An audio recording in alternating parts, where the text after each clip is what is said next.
Harris County, among those Georgia school systems that has 100% been in-person learning this year, which obviously comes with its own challenges amid the pandemic. Navigating that with a roster poised to make some noise in Class 5A as the number 13 ranked team in the PBR Georgia Power 25 is Tigers coach Steve Westmoreland, Cory McCartney, along with PBR Georgia scouting director Phil Kerber, and we're joined by Coach Steve Westmoreland. Coach, appreciate the time. Thank you for having us. Steve, I'm going to kind of just hop right into things. When I first saw your questionnaire, I think the biggest thing that stood out to me was the loss of Tanner Cotton for the year. How do you see that impact your team, and how do you fill that void? Well, I think it's obvious it's disappointing for him because he was primed to have going into a big junior year for him, and he'd been a starter for us.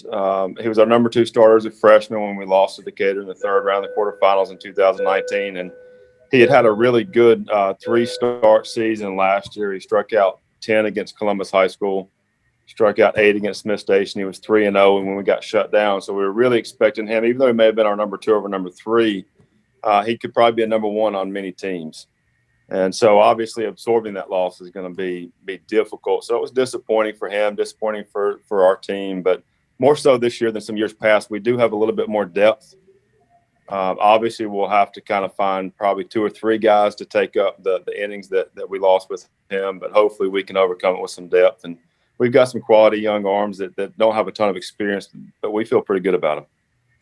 Coach Cole Mathis, obviously a College of Charleston commit, one of the top right-handed pitchers in Georgia, as well as a force for you at the plate playing third base. What does it mean to you to have a player that can be such a centerpiece for you, be it on the mound or out in the field? Well, there's just a little bit of a comfort level that you've got somebody that you can turn to as a coach, that, when he's at the plate, you feel like you've got somebody that's got enough experience and he's done it over and over again, getting big hits. And then when you go out in a big game and he's towing the rubber the first pitch of the first inning, you feel like you're going to get 5 or 6 innings and have a chance to win a ball game late. And so it's real comforting as a coach.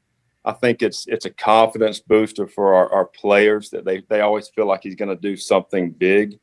So when we're in a tight ball game, they kind of always feel like we've got somebody that we can lean on to help pull us through some of these tight situations we'll find ourselves in.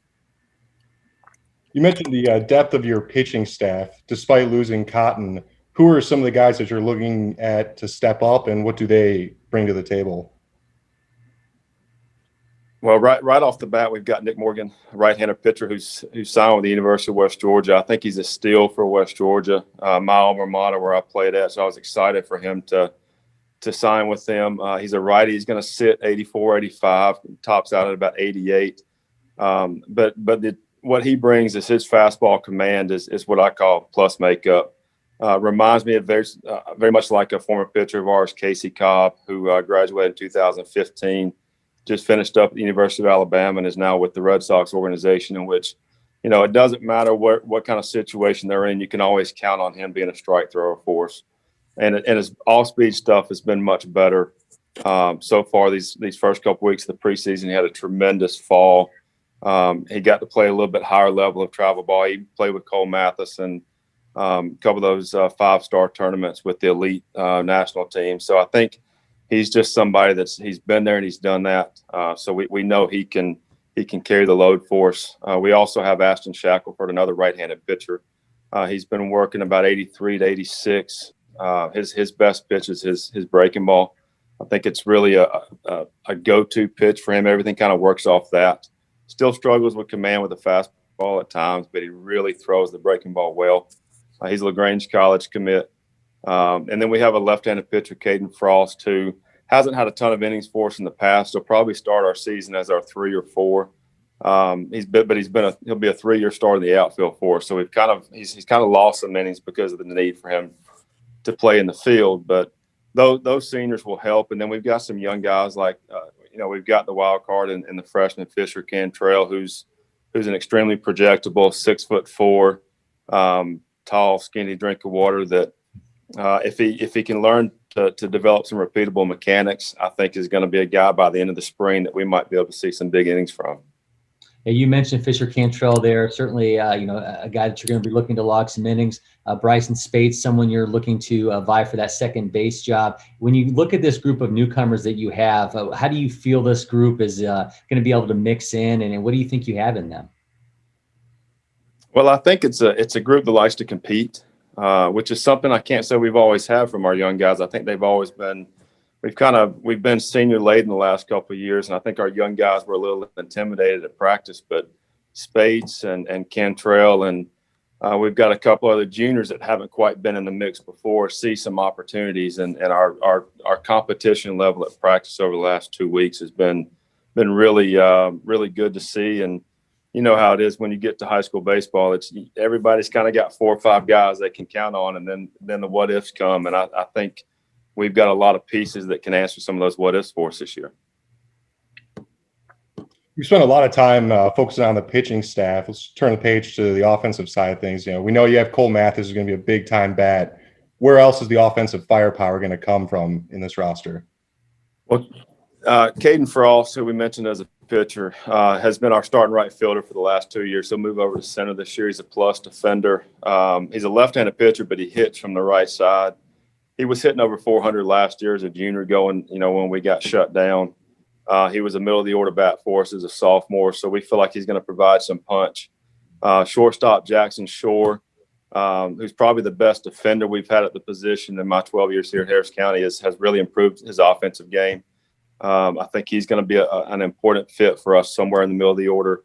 Ashton Shackelford will hit in the middle of the order for us. He was a starter in left field for us last year, so he's a returning bat. And Nick Morgan is another guy that didn't get a ton of at-bats last year that has really impressed so far these first couple of weeks. And those guys are going to have to carry us offensively.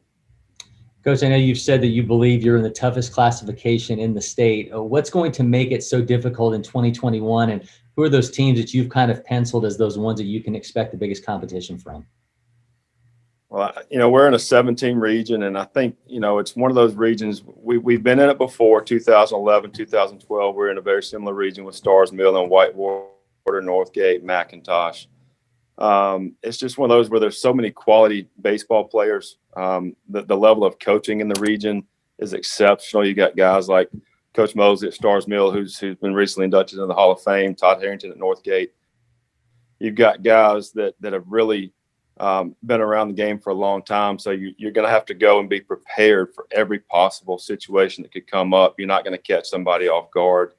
And they're programs that are, perennially not just playoff teams, but they're making second round, third round, Final Four appearances. We've had several with Northside and Whitewater and others that have, and Griffin, have all played for state championships. We're probably the only school that, and maybe McIntosh, that have not played for a state championship in our region. So it's definitely going to be a challenge. It's kind of like a mini playoff every week when you go play 3 games against those types of teams.